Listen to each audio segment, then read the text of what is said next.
श्रद्धा के साथ आफताब की हैवानियत के लगातार सबूत मिल रहे हैं और श्रद्धा के साथ आफताब अक्सर करता था मारपीट। अब श्रद्धा के चेहरे पर चोट के निशान की तस्वीर होगी आपके सामने। टीवी 9 भारतवर्ष जो लगातार पूरे मामले की जांच पर नजर बनाए हुए है और कोशिश में है कि उन लोगों के संपर्क में जिनके जरिए ये साफ पता लग पा रहा है कि आफताब किस लोगों के संपर्क में रहा।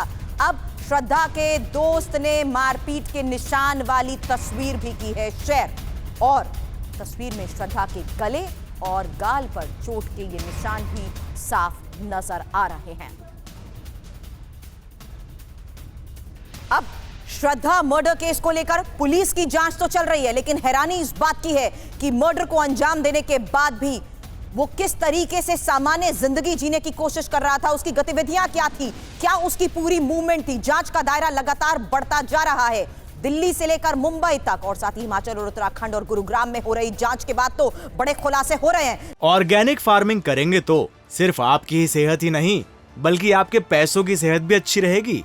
ऑर्गेनिक फार्मिंग सीखनी है तो फ्रीडम ऐप को अभी डाउनलोड करो। लेकिन टीवी 9 भारतवर्ष आपको दिखा रहा है ये उस वक्त की तस्वीर जब श्रद्धा के साथ मारपीट के बाद उसकी हालत इतनी खराब कर दी थी कि उसे अस्पताल तक इलाज के लिए जाना पड़ा।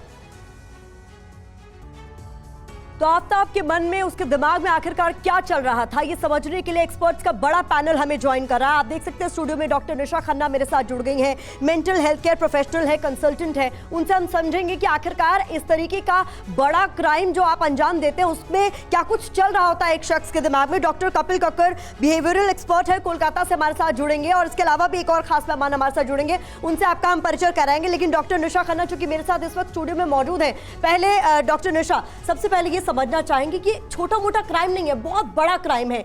आप एक ऐसे शख्स के साथ लिव इन रिलेशनशिप में थे, लंबे रिलेशनशिप में थे, ऐसा अचानक क्या ट्रिगर कर जाता है कि आप इतना बड़ा क्राइम कर जाते हैं? देखिए, अचानक कुछ ट्रिगर नहीं करता, ये पहले से कहीं ना कहीं चल रहा होता है आपके दिमाग में उथल पुथल बहुत ज़्यादा चल रही होती है। बट वो एक पर्टिकुलर मोमेंट हो सकता है, वो पर्टिकुलर, क्योंकि कहीं ना कहीं दोनों में डिफरेंसेस थे। अब जितने भी बातें हो रही हैं, आई डोंट नो वो सच है या नहीं, पर जितने भी न्यूज़ चैनल्स के माध्यम से या न्यूज़पेपर्स के माध्यम से जो भी पता चल रहा है, देखा जाए तो उन दोनों के रिलेशनशिप स्टेन्ड था। कहीं ना कहीं इनकम्पैटिबिलिटी के इश्यूज बहुत क्लियर थे। अगर वायलेंस की बात की जाए तो उसके फादर ने भी एफआईआर में वायलेंस का जिक्र किया है और उन्होंने बोला कि उन्होंने रोका था। तो कहीं ना कहीं देखा जाए तो पेरेंट्स की और बच्ची की बॉन्डिंग भी इतनी स्ट्रांग नहीं थी। पेरेंट्स ने रोका पर उसने बात नहीं मानी, तो वो भी कहीं ना कहीं में मानना पड़ेगा। और साथ ही साथ इन दोनों की बॉन्डिंग, आई थिंक सो इन दोनों में एज गैप था, जो कि मुझे चैनल्स के माध्यम से जाए कि आफताब छोटा था और ये उम्र में बड़ी थी, तो एक जनरेशन गैप भी आजकल 5 साल की उम्र के बाद अब्यूसिव रिलेशनशिप को यहाँ सीधे तौर पर इग्नोर किया जाना भी एक बड़ा ट्रिगर था। बिल्कुल, बहुत बड़ा ट्रिगर था। उसको कहीं ना कहीं रेड फ्लैग्स दिख रहे थे रिलेशनशिप में, चाहे वो एस्टेब्लिश नहीं था फाइनेंशियली, तो ये एक था रीज़न।